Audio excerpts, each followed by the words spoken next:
Welcome back to the Mookie Chilson channel for a very Mookie response to Dylan of Double D Vintage Baseball Cards and his call to have collectors show him cards that belong together. And when I heard Dylan make this call, I knew I had to do something. I knew I had to do a video response.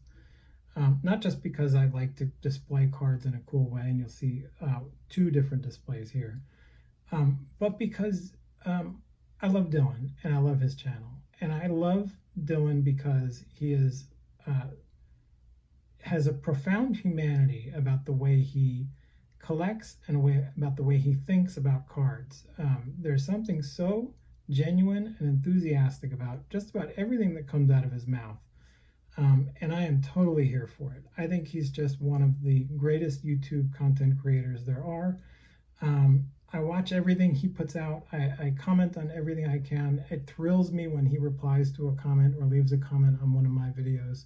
And so, Dylan, thank you for all of your content, all of your generosity, and everything you do. And so here we go. This is the video response. And it is not a secret what the first display is. This is something I've actually shown before in a different video, but I love this so much. This is hanging on my wall at the world headquarters. And this is my 1986 Mets signed autographed team set. Some of these were through the mail, some of these were in person. There's Mookie Wilson on the left right there, even though the light stinks. Davey Johnson, Bobby O. These are just the top Mets in this one. I actually have a whole other one with a bunch of other cards, some lesser stars there. But that's display number one, and I love talking to people about that and when they come into the world headquarters.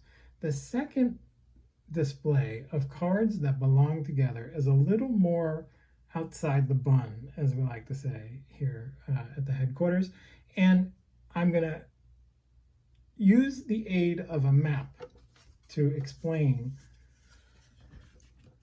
why these two cards belong with each other, next to each other, displayed with each other. And there are 3 points on this map, and you'll note Hawaii, which is where Dylan is watching this video from. Hello, Dylan.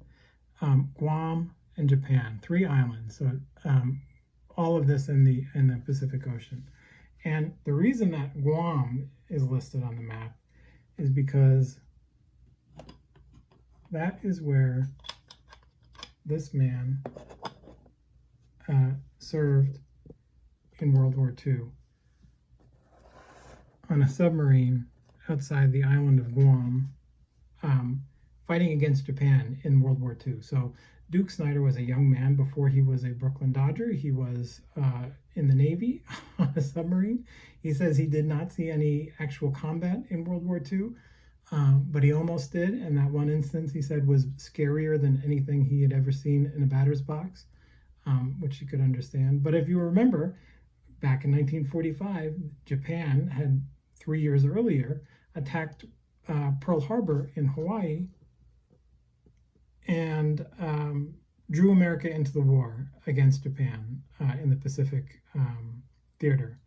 And Duke Snider answered the call and fought that war against Japan, and which the United States would obviously win, thank God.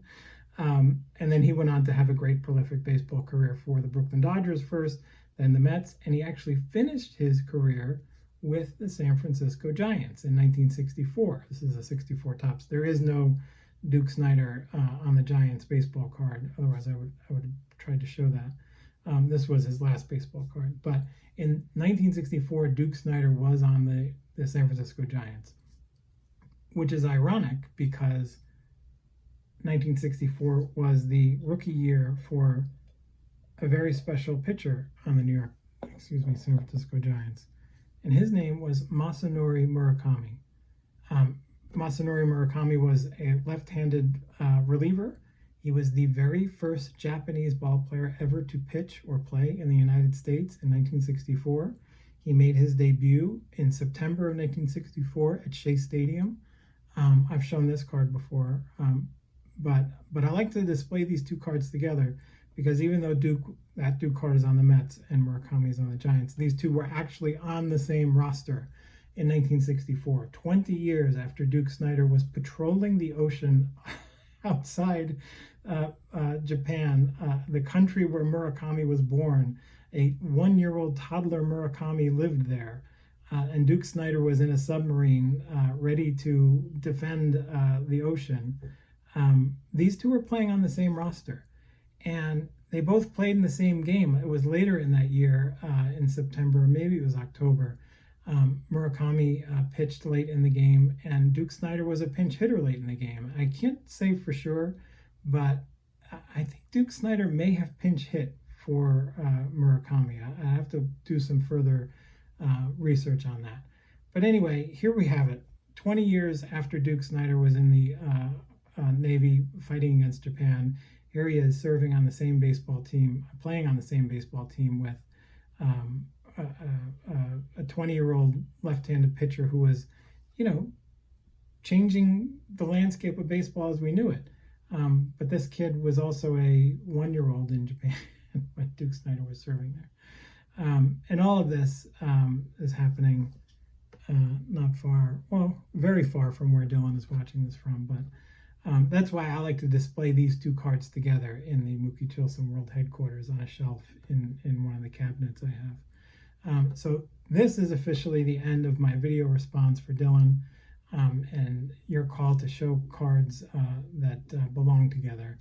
I think these two belong together for that very special reason, and I'm glad that you belong to YouTube. You're an awesome dude, and thanks for putting together this VR, and I hope you enjoyed it. And that's it.